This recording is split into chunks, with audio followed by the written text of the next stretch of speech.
ఓం శ్రీరామచంద్ర పరబ్రహ్మణే నమః. ఓం నమో వశిష్ఠ విశ్వామిత్ర వ్యాస వాల్మీకి సుఖాదిభ్యః. ఓం శుక్లాం భరధరం విష్ణుం శశివర్ణం చతుర్భుజం ప్రసన్నవదనం ధ్యాయేత్ సర్వవిఘ్నోపశాంతయే. ఓం నమో బ్రహ్మాదిభ్యో బ్రహ్మ విద్యా సంప్రదాయ కర్తృభ్యో వంశ ఋషిభ్యో మహద్భ్యో నమో గురుభ్యః. ఓం శ్రీరామో రామభద్రశ్చ రామచంద్రశ్చ శాశ్వతః రాజీవలోచన శ్రీమాన్ రాజేంద్రో రఘుపుంగవః. శ్రీ యోగ వాసిష్టము నిర్వాణ ప్రకరణము. అయితే జడమైనటువంటి దేహ రూపాన్ని పొందినప్పటికీ కూడా చిదాకాశం యొక్క వాస్తవమగు చిత్శక్తి నశింపనిది అయి అక్షయమయ్యే ఉంటుంది. అలాగా దాని చేత అది స్వప్నమందలి స్వమరణములాగానే తన కలయందు తను మరణించినట్లుగానే అసత్యములైనటువంటి ఈ యొక్క దేహము జగత్తు మొదలైనటువంటి వాటిని అనుభవిస్తూ ఉంటుంది. ఆకాశమందలి నీలత్వము అనేటువంటిది వస్తువా అంటే ఆ వస్తువే. ఎందుకు? ఆకాశమునందు నీలత్వము లేదు, లేకపోయినా కూడా అది కనబడుతుంది. అది అవస్తువే అవడము చేత అసత్యమై ఉంటుంది. మరి నీలత్వం ఉన్నట్లుగా మనం అనుభూతి చెందుతున్నాం కదా, అటువంటి అనుభవము చేత సత్యమై ఎలా ఉన్నదో అలాగే పరమాత్మ యందు కూడా ఈ సృష్టి అంతా కూడా సత్యం కాకుండా అసత్యము కాకుండా ఉన్నది. మరి ఏమిటిది అంటే దీనిని గురించి తెలియజేయడానికి అనిర్వచనీయమై మాటలతో చెప్పేటువంటిది కానిది ప్రకాశిస్తూ ఉన్నది. ఆకాశము శూన్యమ అంటే ఆకాశములో ఆకాశమేంటి? శూన్యమే. వాయువేంటి? చలనమే. ఆకాశానికి శూన్యానికి ఏ విధంగా భేదం లేదు, వాయువుకి స్పందానికి ఎటువంటి భేదం లేదు. ఏకరూపాలే అయినటువంటి ఈ యొక్క బ్రహ్మమునకు ఈ యొక్క సృష్టులకు కూడా భేదం ఉన్నదా అంటే లేదు. ఎలాగంటే ఆకాశానికి నీలత్వానికి ఎలాగా తేడా లేదు, అలాగే మరి ఆకాశ శూన్యత్వాలకి వాయు స్పందాలకి భేదం లేనట్లుగానే ఇది సత్యమైనదా అసత్యమైనదా అంటే సత్యముగాక అసత్యము కూడా కాకుండా ఇది ఎలా ఉన్నది? ఏకరూపములే అయినటువంటి బ్రహ్మ సృష్టులకు కూడా భేదము అనేటువంటిది లేదు అని చెబుతూ యథార్థంగా కూడా ఇక్కడ బ్రహ్మమునందు ఈ యొక్క జగత్తు మొదలైనటువంటి పదార్థాలు ఉత్పన్నమవుతూ ఉన్నవా అంటే లేదు. మరి ఉత్పన్నము కానివి నశించటము లేదు. నిందించినటువంటి వాని యొక్క స్వప్నములాగానే కేవలము ప్రతిభాస మాత్రములే అయ్యున్నవి. ఎలాగంటే కలలో ఎవడోనో మరి ఒకరిని నిందించారు, వాడికి మెలకు వచ్చింది, వాడి చేత నిందింపబడిన వాడు వాడి ఎదురుగ్గానే ఉన్నాడు. వాడు అవాక్కయ్యాడే కానీ ఎదురుగ్గా ఉన్నవానికి వీడు నన్ను నిందించాడు అనే విషయం తెలియదు కదా. అంటే కేవలము వాని యొక్క స్వప్నం వానికి మాత్రమే అనుభూతమైనట్లుగా ఇది కేవలము స్వప్నములాగానే ప్రతిభాస మాత్రములై లేకనే ఉన్నట్లుగా కనబడింది. వాడు ఉలికి పడ్డాడే కానీ ఎదురుగా వచ్చిన వాడు ఉలికి పడ్డా. ఎందుకు? అనుభవం స్వప్నాన్ని అనుభవించినటువంటి వాడి వశం. కాబట్టి ఈ విధంగా ఇటువంటి పృథివీ జలము అగ్ని వాయువు ఆకాశము అనేటువంటి ఈ పంచభూతాలు అనేటువంటివి లేనివే అని సృష్టి అంతా కూడా లేకనే ఉన్నట్లుగా కనబడేటువంటి ప్రతిభాస మాత్రమే అని మరి అనేటువంటి విషయం వానికి కనుక హృదయమునందు సిద్ధించిందనుకో, ఇంకటువంటి చిదాకాశమునందు వానికి స్వీకరించవలసినది కానీ వదలవలసినటువంటిది కానీ గ్రహణ త్యాగాదులు అనేటువంటి దానిని గురించినటువంటి అభినివేశం అనేటువంటిది ఏమైనా ఉంటుందా? ఉండదు కదా. ఇక అటువంటి కోరిక కానీ దానిని అనువర్తించాలి అనేటువంటి ఆలోచన కానీ ఉంటుందా? ఉండదు. కాబట్టి ఈ యొక్క పృథివ్యాది కారణాల చేత అంటే ఆకాశవాయు అగ్ని జల పృథువుల యొక్క కారణాల చేత ఏర్పడినవే కదా ఈ దేహాలు అని మనం చెప్పుకుంటాం సాంఖ్యం యొక్క విచారణములో. అయితే ఈ యొక్క పంచభూతాల సమ్మిశ్రణంతో ఒకదానితో ఒకటి ఎక్కువ తక్కువ భాగాలు కలిస్తే ఏర్పడినటువంటి వివిధ అవయవాల యొక్క సంఘాతం వల్ల ఏర్పడింది దేహము. అయితే ఈ పృథివ్యాది కారణాల చేత కూడినటువంటి ఈ దేహమును లేనిదే అవుతూ ఉన్నది. ఎందుకు లేకనే ఉన్నట్లుగా కనబడుతూ ఉన్నది. వాస్తవానికి అది ఎప్పటికీ ఉత్పన్నం కాల కాబట్టి అది మరి కనబడుతోంది కదా ఆభాస మాత్రంగా. లేకపోయినా కూడా ఉన్నట్లుగా కనబడుతుంది. అంటే కేవలము చిన్మాత్రమైనటువంటి బ్రహ్మము తన యందు తాను స్థితి కలిగి ఉన్నది అని చెబుతూ, ఎలాగంటే ఈ యొక్క పృథివ్యాధి కారణము చేత అంటే ఈ పంచభూతాల కారణాలతో ఏర్పడినటువంటి ఈ దేహము కూడా లేనిదే అవుతుంది. అది కూడా ఆభాస మాత్రమే అవుతూ ఉన్నది. కేవలము బ్రహ్మచిన్మాత్రము అంటే ప్రత్యేగాత్మ యందు లేకపోతే తన యందు తాను స్థితి కలిగి ఉన్నది. అది ఒకటి మాత్రమే సత్యమైనది అనే అర్థాన్ని స్ఫురింపజేస్తూ ఈ ద్వైతము ఈ ఏకత్వము అనేటువంటివి సంభవాల కాదు, ఎప్పటికీ అసంభవమే. అలాగా ఈ ద్వైతము రెండని ఒకటని మొదలైనవన్నీ కూడా అసలు ఎప్పటికీ ఉత్పన్నమే కానివే అవడము చేత ఈ బుద్ధ్యాదుల యొక్క కరణత్వమును ఏ మనోబుద్ధి చిత్తాహంకారాలు అని చెప్పుకుంటున్నామో ఈ బుద్ధ్యాదుల యొక్క కరణత్వం కూడా అసత్యమే అయి ఉన్నది. ఎలాగంటే అంతా కూడా బ్రహ్మరూపమే అవడము చేత దీని చేత ఇది చేయబడుచూ ఉన్నది అనేటువంటి ఈ వ్యవహారం అంతా కూడా అసత్యే అవుతూ ఉన్నది కదా. ఎందుకు? సర్వే సర్వత్రా అద్వితీయమైనటువంటి బ్రహ్మము తప్ప ద్వితీయం నాస్తి, రెండవది లేదు అని చెప్పుకున్నప్పుడు మరి ఇవి చేయబడేటువంటిది ఈ ద్వైతమని ఏకత్వమని ఇవేవి కూడా ఉత్పన్నమే కాకపోయినా ఈ బుద్ధ్యాదులు మానసేంద్రియాల యొక్క కరణత్వము కూడా ఇదంతా అబద్ధమే అయి ఉన్నది కదా. ఎలాగంటే అదంతా కూడా బ్రహ్మరూపమే అవడము చేత దీనిచే ఇది చేయబడుతున్నది అనబడేటువంటి వ్యవహారం అంతా ఏమై ఉన్నది? ఇంకప్పుడు సర్వము బ్రహ్మమైతే ఒకదాని చేత ఇంకొకటి ఏది చేయబడుతూ ఉంటుంది. కాబట్టి ఈ వ్యవహారం అంతా కూడా అసత్తే అవుతుంది. కావున పరమార్థ వస్తువు ఒక్కటి మాత్రమే ఒక్కటియే సంభవం అవడం చేత సమస్తము కూడా దాని రూపాన్ని పొందుతూ ఉంటుంది. ఈ చైతన్యమునందు కల్పాలని మహాకల్పాలని వాని యొక్క క్రియా సమూహము కారణమాత్రంగాను సక్రమంగాను ఉన్నట్లుగా ప్రతిభాసించినప్పటికీ కూడా అలా కనబడుతూ ఉన్నప్పటికీ కూడా ఎలాగంటే స్వప్నంలో క్షణకాలంలో శీఘ్రంగా సంభవించేటువంటి జనన మరణాదుల్లాగానే అవన్నీ కూడా కారణాలు లేనటువంటివే క్రమరహితాలు, క్రమానుగతాలు కూడా అయినవి కావు, క్రమరహితాలే అయ్యున్నవి. ఎలాగంటే ఈ చైతన్యమునందు మనం కాలాన్ని లెక్క వేస్తాం. కల్పాలని మహాకల్పాలని వాటి యొక్క క్రియా సమూహం అంతా కూడా కారణమాత్రాలు సహేతుకంగాను సక్రమంగాను ఉన్నట్లుగా ప్రతిభాసిస్తూ అలా కనబడుతూ ఉన్నప్పటికీ ఎలా ఉంటుంది అంటే కలలో క్షణకాలంలో శీఘ్రంగా సంభవించేటువంటి కళ అనేటువంటిది కొద్ది సమయమే. ఆ సమయంలోనే శీఘ్రంగా వెంటనే ఉత్పన్నమయ్యేటువంటి వాడు పుట్టినట్టుగాను చచ్చినట్టుగాను దానికి కారణాలున్నవా? లేవు. అది క్రమానుగతమై ఉన్నదా? లేదు. అందుకే అహేతుకాలు క్రమరహితాలు అయి ఉన్నవి అని చెబుతూ చైతన్యానికి తన యొక్క స్వరూపమునందే సృష్టిని గురించినటువంటి అనుభవం కలగడాన్ని బట్టి పృథివీ, పర్వతాలు, దృఢమైనటువంటి భిత్తి సముదాయాలు, సమస్త లోకాలు, చలనము, చిదాకాశమే అయ్యున్నవి. ఎందుకు? చైతన్యానికి తన యొక్క స్వరూపమునందే. చైతన్యము అంటే సర్వవ్యాపకమైనటువంటిది, ఏకరసమాత్రమైనటువంటి విశుద్ధ చైతన్యం ఒకటే. ఆ చైతన్యానికి తన యొక్క స్వరూపమునందే సృష్టిని గురించినటువంటి అనుభవం కలిగింది. అలా కలగటాన్ని బట్టి ఇక ఈ యొక్క పంచభూతాలు ఏ విధంగా చైతన్యానికి కలిగినటువంటి సృష్టిని గురించినటువంటి అనుభవం అనేటువంటి భావన కలగడాన్ని బట్టి పంచభూతాలు ఏర్పడినాయి, పర్వతాలు వచ్చినాయి, మరి గట్టివైన దృఢమైనటువంటి కంచు కోట లాంటి గోడలు, వాటి యొక్క సముదాయాలు, సమస్త లోకాలు, చలనాలు ఇవన్నీ కూడా వచ్చినాయి. లోకాలు సైతం కూడా ఉత్పన్నమైనవి. దేని ద్వారా?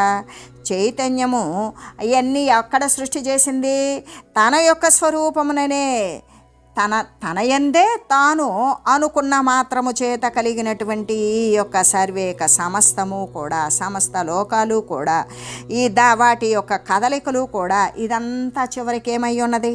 చిదాకాశమే అయి ఉన్నది కదా అని చెబుతూ, ఈ చిదాకాశము అనేటువంటి గోడపై, ఒకవేళ ఈ చిదాకాశము అనేటువంటిది గోడ అనుకుందాం, ఈ గోడ మీద అంటే ఈ చిదాకాశం మీద ఏమున్నది? జగత్తు అనేటువంటి చిత్రం వేయబడింది. దేని మీద? చిదాకాశం మీదే జగత్తు అనేటువంటిది చిత్రించబడింది. దానికి చైతన్యము అనేటువంటి రంగు చేత పూర్తిగా వ్యాపించి ఉన్నది. అది ఉదయిస్తుందా? లేదు. పోనీ అస్తమిస్తుందా? లేదు. శమిస్తుందా? లేదు. గ్లాని పొందుతుందా? లేదు. ఎలాగా? ఇప్పుడు చిదాకాశము ఏ యొక్క సర్వవ్యాపకమైనటువంటి బ్రహ్మ చైతన్యం అయితే ఉన్నదో ఆ చైతన్యముపై జగత్తు అనేటువంటిది ఉత్పన్నమైంది. ఎలా ఉత్పన్నమైంది అంటే గోడ మీద వేసిన బొమ్మలాగానే అది ఉత్పన్నమైంది. ఆ జగత్తుపై చైతన్యము అనేటువంటి రంగు చేత అంటే కదలిక అనేటువంటి దాని చేత పూర్తి నిండిపోయి సర్వము వ్యాపించింది. ఆ కదలిక ఎక్కడ ఉన్నది అంటే అది జగత్తు అని మనం అంటున్నాం. అప్పుడు జగత్తు అనేటువంటిది ఉదయించిందంటామా? లేదు. ఎందుకు అంటే అది చిదాకాశము అనేటువంటి చిదాకాశము మీద జగత్తు అనేటువంటిది చైతన్యము అనే దానితో నిండిపోయి ఉన్నది కదా. ఆ చైతన్యం ద్వారానే దాని యొక్క కదలికలు కదులుతూ ఉన్నవి. దానిని మనం జగత్తు అని పిలుస్తున్నాం. ఆ జగత్తు ఇప్పుడు ఉదయించిందా? ఉదయించడానికి దానికి అది స్వయంభూనా? దానంతటికి అదే ఉత్పన్నమవుతుందా? కాబట్టి ఇది అసలు జగత్తు అని మనం అనుకున్నాం, కానీ ఈ జగత్తు ఏమై ఉన్నది? చైతన్యము అనేటువంటి చిదాకాశమే అయి ఉన్నది. అందుకు కాబట్టి జగత్తు అనేటువంటిది ఉదయిస్తుందా? అది ఉదయించడం లేదు. ఉదయించినటువంటిది అస్తమిస్తుందా? ఉదయమే లేకపోతే అస్తమయం ఎక్కడుంటుంది? లేదు. అది పోనీ నశిస్తుందా? నశించదు. ఎందుకు? చైతన్యము అనేటువంటి చిదాకాశమై ఉన్నది. ఏంటది? మనం జగత్తుగా చూస్తున్నాం, దానికో పేరు పెట్టాం. ఆ రెండు తీసేస్తే అదేమై ఉంది? చైతన్యం అనేటువంటి చిదాకాశమే అయి ఉన్నది. అటువంటిది నశిస్తుందా? నశించదు. మరి ఏదైనా గ్లాని పొందుతుందా? బాధను పొందుతుందా? లేదు. అంటే చిద్వారిణి జగత్తుంగ తరంగ ద్రవరూపిణి కిం నువా కథముత్పన్నం కిం శాంతం చ కదా కథం. చైతన్యము అనేటువంటి ద్రవరూపమైనటువంటి జలమునందు జగత్తు అనే ఎత్తైన అంతరంగం కనబడుతూ ఉన్నది. అలాంటప్పుడు ఇక ఏది ఎట్లు ఎప్పుడు ఎక్కడ ఉత్పన్నమైనది, ఏది శమించింది చెప్పు అంటే చైతన్యము అనేటువంటి ద్రవరూపమైనటువంటి జలం ఎలా ఉంటుంది? ద్రవరూపంలోనే ఉంటుంది. అయితే ఈ ద్రవరూపము అనబడేటువంటిది చైతన్యమే అయి ఉన్నప్పుడు ఈ చైతన్యమునందు జగత్తు అనేటువంటి ఎత్తైన అంతరంగం భాషిస్తూ ఉన్నది. ఇప్పుడు మనకున్నటువంటి అంతరంగంలో మనోబుద్ధి చిత్తాహంకారంలో ఏదో ఒకటి పైకొచ్చి కల్పించడమో, చింతించడమో, నిశ్చయించడమో, అహంకరించడమో ఏదో ఒకటి ముందుగా వస్తుంది కదా. అలాగే ఈ చైతన్యము అనేటువంటి జలమునందు కూడా జగత్తు అనబడేటువంటిది ఒకటి పైకొచ్చింది, ఆ అంతరంగంలో కనబడుతూ ఉన్నది. అలాంటప్పుడు ఇంకా అక్కడ ఏది ఎప్పుడు ఉత్పన్నమైనది దానిని మనం జగత్ అన్నాం. అంతేకాని అది జగత్తు కాదు. అది ఏమై ఉన్నది? చైతన్యమే అయి ఉన్నది. ఆ చైతన్యము దాన్ని పట్టుకొని మనం ఏమంటాం? జగత్ అంటాం. ఆ జగత్తు అనే పదం లేకపోతే దాని స్వరూపం చైతన్యము కంటే భిన్నమైనది కాదు కదా. అలాంటప్పుడు అది ఎప్పుడు ఎక్కడ ఎలా ఉత్పన్నమైంది, ఎలా నశించింది అని మనం చెప్పగలుగుతామా? లేదు. జగచ్చూన్యత్వము చేత శోభించేటువంటిది శాంతమైనది అయినటువంటి ఈ యొక్క చిదాకాశమున విషయమే కదా ఈ జగత్తు మొదలైనటువంటివన్నీ కూడా. అలాగా ఆ చిదాకాశమున విషయమే అసంభవము అనేటువంటిది జరిగిందనుకో, అసలు ఆ అసంభవమే అవడము చేత ఇంకా జగద్రూపము చేత చైతన్యం యొక్క ఉదయాస్తమయాలు ఎట్లు సంభవిస్తాయి? జగచ్చూన్యత్వము చేత, అసలు జగత్తు అనేటువంటిది లేనిది, ఆ శూన్యత్వము చేత జగత్తు అనే పదము మనం పెట్టుకోవడం వల్ల జగత్తుని పదే పదే దానిని గురించి ప్రస్తావించవలసిన అవసరం వస్తుంది. జగత్తుకు మూలం అసలు ఆ పదం లేకపోతే అది చైతన్యము, చిదాకాశము, ఆ యొక్క పరబ్రహ్మస్వరూపమే అయి ఉన్నది. కాబట్టి ఈ జగత్తు అనేటువంటిది నశించిపోయినది, లేదు, ఈ జగత్తు అనే ప్రస్తావన లేదు. అప్పుడు కనబడేటువంటిది ఏంటి? శోభించేటువంటిది జగత్తుల యొక్క శూన్యమైతే, జగత్తే లేకపోతే, జగత్తునే మనం ప్రసంగించి పరికించకపోతే, జగద్రూపంలో ఈ విషయ భావనలు చేయకపోతే, అక్కడ ప్రకాశవంతంగా శోభించేటువంటిది శాంతమైనటువంటిది అయినటువంటి చిదాకాశమున విషయమే, అక్కడ జగత్తు అనేటువంటి విషయమే సంభవించాల. అలా ఆ జగత్తు అనేటువంటిది అక్కడ పుట్టనేలే. అలా పుట్టనే పోవడం చేత ఇక జగత్తు యొక్క రూపము చేత చైతన్యం యొక్క ఉదయము కానీ అస్తమయము కానీ, అంటే జగత్తు రూపము చేత చైతన్యం యొక్క జగత్ రూపము, ఏ విధంగా జగత్ రూపము చేత పుట్టిందేంటి? అక్కడ చైతన్యం అని చెప్పుకుంటున్నాం.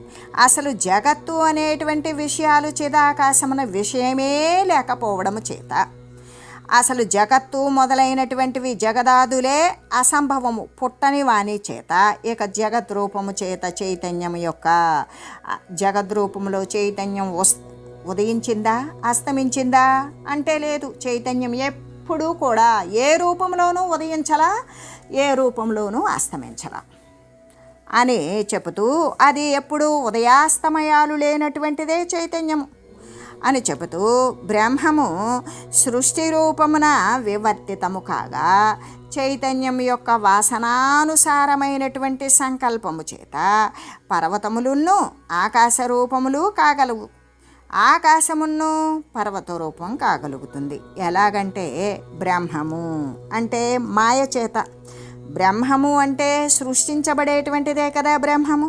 ఏ సృజన కార్యానికి అధికారిత్వం ఉన్నదో అదే బ్రహ్మము. అది మాయా అంటే లేకనే కల్పించబడుతూ ఉంటుంది, కల్పిత వస్తువే కదా సృజన. ఆ విధంగా మాయ చేత సృష్టి రూపంలో వివర్తితము కాగా, ఏ విధంగా అక్కడ ఉండేటువంటిది బ్రహ్మమైతే, ఏ బ్రహ్మము? జగద్రూప పరబ్రహ్మము అని చెప్తూ ఉన్నాం. అయితే జగత్తు అనేటువంటిది కనుక లేకపోతే జగత్ ఎట్లా ఉన్నది? సృష్టి రూపంలో మనకి ఎలా కనపడుతుంది?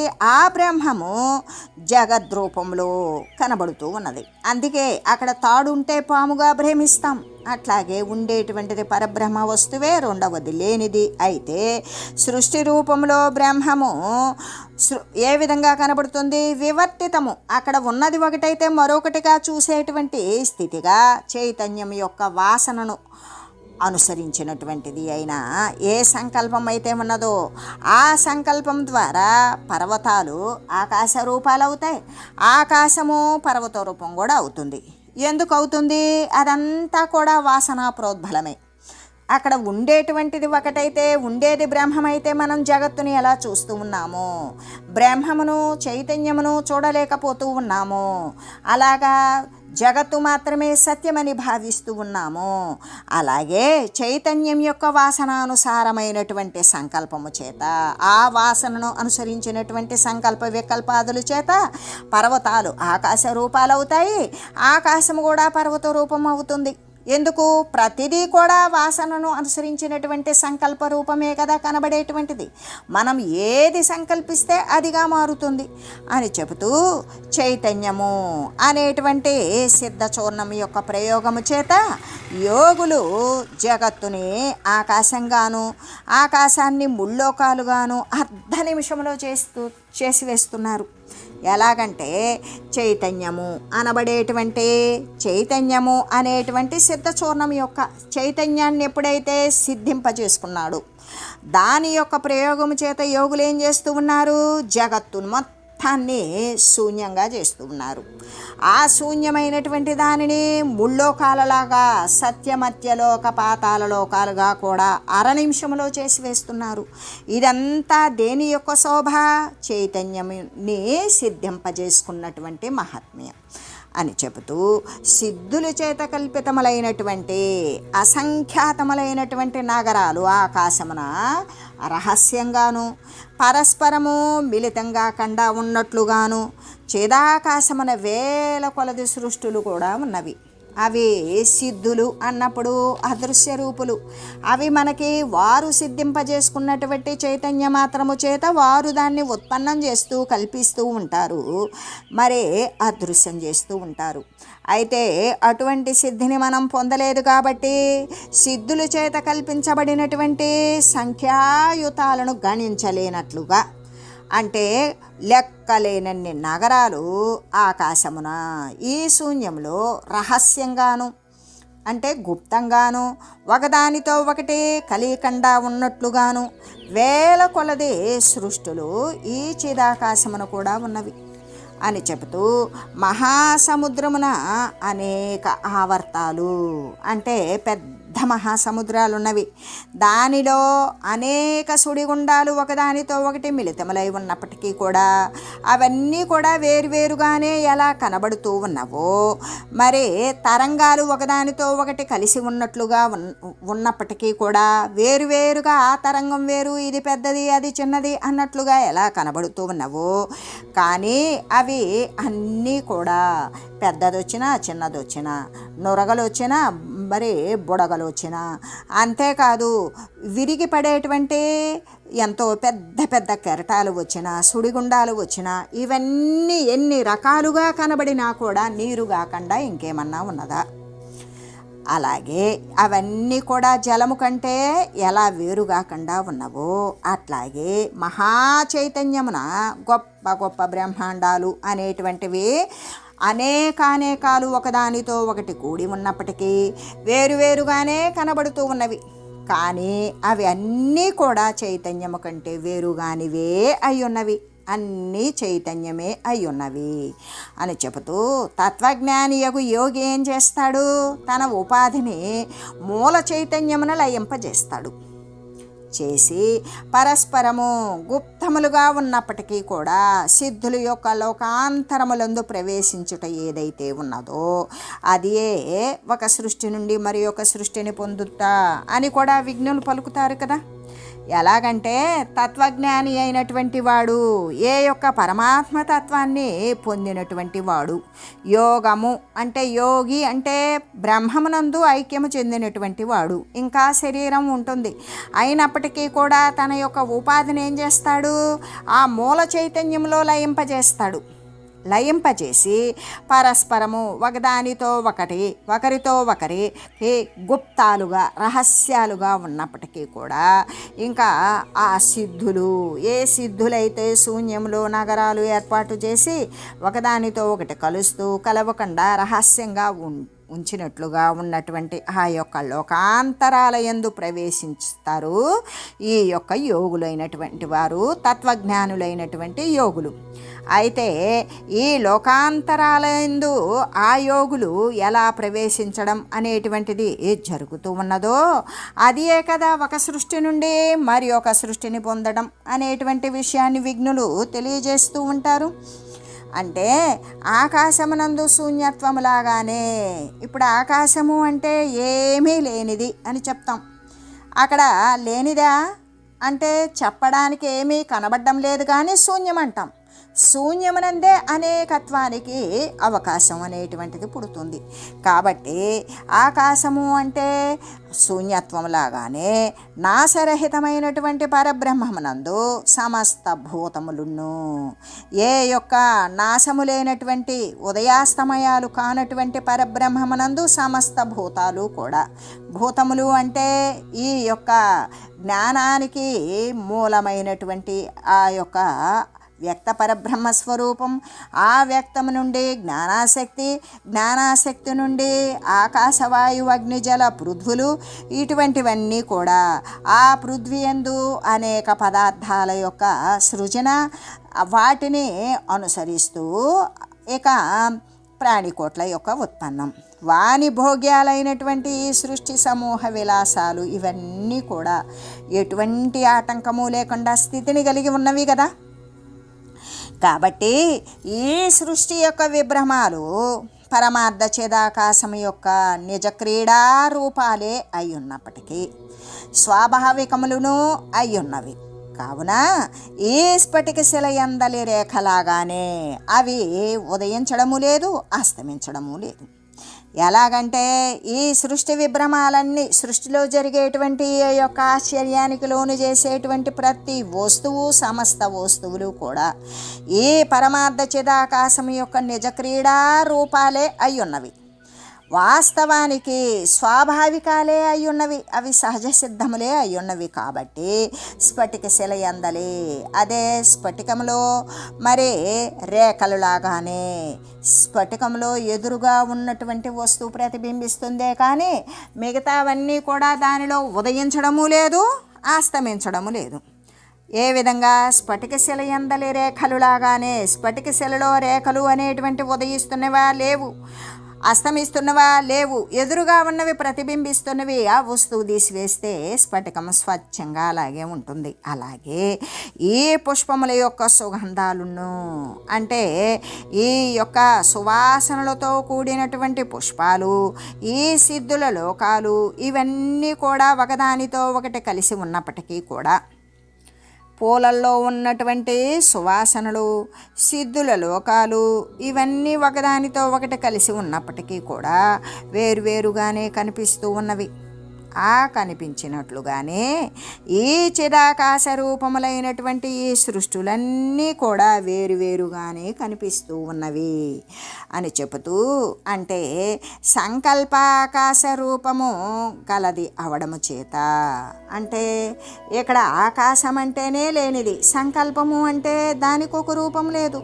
అలాగే సంకల్పాకాశ రూపము గలదొకటి చేత ఈ ప్రపంచమంతా కూడా స్థూల సంకల్పము, స్థూలమోహము కలిగినటువంటి పామరుల దృష్టి యందు స్థూలంగాను, సూక్ష్మతర సూక్ష్మతను సంకల్ప మోహాలు కలిగినటువంటి యోగుల యొక్క దృష్టి యందైతే క్రమంగా సూక్ష్మంగాను, సూక్ష్మతమముగాను స్థితి కలిగి ఉన్నవే అవుతూ ఉన్నవి. ఈ విధంగా వారి వారి యొక్క అనుభవాలను అనుసరించే సర్వుల యొక్క కథనమును కూడా సత్యమే అయి ఉన్నది కదా. ఎందుకంటే ఈ సంకల్పంతో కూడినటువంటి ఆకాశ రూపమే కలిగినటువంటిది ఈ ప్రపంచము. ఎలా ఉన్నది అంటే స్థూల సంకల్పము, స్థూలము అంటే పెద్దది, స్థూల మోహము కలిగినటువంటి ఈ యొక్క పామరుల దృష్టి యందు ఎలా కనబడుతుంది అంటే స్థూలంగాను కనబడుతుంది. ఇంకా సూక్ష్మతర సూక్ష్మతను సంకల్పమోహాలు కలిగినటువంటి యోగుల యొక్క దృష్టి యందైతే క్రమంగా ఇది ఎలా కనబడుతుంది, సూక్ష్మంగాను, సూక్ష్మతమంగాను, సూక్ష్మతమముగాను స్థితి కలిగి ఉన్నటువంటిదే అవుతుంది. ఈ విధంగా అంటే ఎవరి వారి అనుభవాన్ని అనుసరించి సర్వుల యొక్క వారి ముందు అనుభవ సిద్ధమైనటువంటి వారి యొక్క అనుభవ స్థితిని బట్టి, వారికి గోచరించినటువంటి కథనాన్ని బట్టి అది సత్యమే అయి ఉంటుంది కదా. కాబట్టి ఓ వాదులారా, అభ్యంతర విజ్ఞాన మాత్రమే సత్యము అని చెప్పేటువంటి విజ్ఞానవాదుల యొక్క మతము కానీ, బాహ్య దృశ్య వస్తువులను అనర్థహేతువులు అయినటువంటి ద్రవ్యము, గుణము, కర్మము మొదలైనటువంటి సప్త పదార్థాలే సత్యము అని చెప్పేటువంటి వైశేషికుల మతము కానీ వాస్తవానికి ఇవి సత్యము కానే కావు.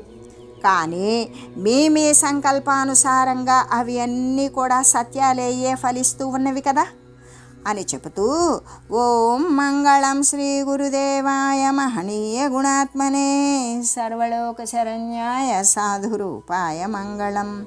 ఓం మంగళం కోసలేంద్రాయ రామాయ రామభద్రాయ చక్రవర్తి తనూజాయ సార్వభౌమాయ జానకీ వల్లభాయ శ్రీరామచంద్రాయ మంగళం. ఓం తత్సత్.